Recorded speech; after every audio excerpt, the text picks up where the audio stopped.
Le groupe a stéréotypie, le 9 décembre 2022, dans les studios Ferber, à Paris. De gauche à droite, Éric Dubesset, Claire Ottaway, Benoît Guivarch, Christophe Lhuillier, Arthur B. Gillette, Stanislas Carmon. Lucie Cipolla pour Le Monde, pas de bar pour cet apéritif. Ils sont trop nombreux et ont une idée plus flamboyante en tête.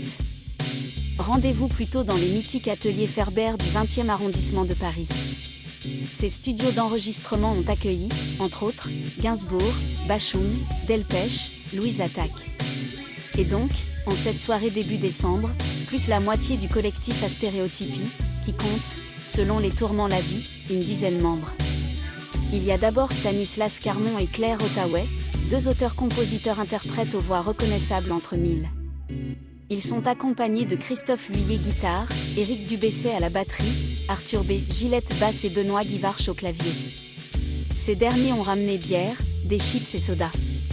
Ils rient beaucoup, entre deux vannes, déversent une dose colossale de tendresse sur leur chanteur. Pour la photo dans les bureaux du premier étage, Claire et Stanislas posent avec une bière mais, dans la vraie vie, ils se cantonnent au thé ou au coca. La stéréotypie suffit à me faire plaisir.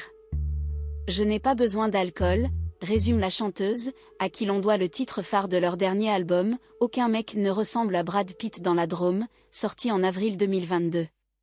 C'est aussi l'un des plus accrocheurs, et assurément véridique. Cœur de l'année. Dans la chanson, la phrase qui ponctue ce constat est « La vraie vie est agaçante ». Est-ce vraiment, pour ce groupe atypique, qui fascine autant qu'il séduit ? En tant qu'artiste, la vraie vie est extrêmement ennuyeux, une fois qu'on a côtoyé ces gens, raconte Arthur en désignant Claire et Stanislas. Tout est fade, banalité sans fond. Comme des chips qui sont restés au fond du paquet et sont devenus molles. C'est la vraie vie dehors le groupe. Une expérience unique, nous le croyons. La stéréotypie est une expérience nouvelle et unique. Ils demandent aux jeunes autistes d'écrire sur leur vie, va bien, ce qui ne va pas, tout leur passe par la tête.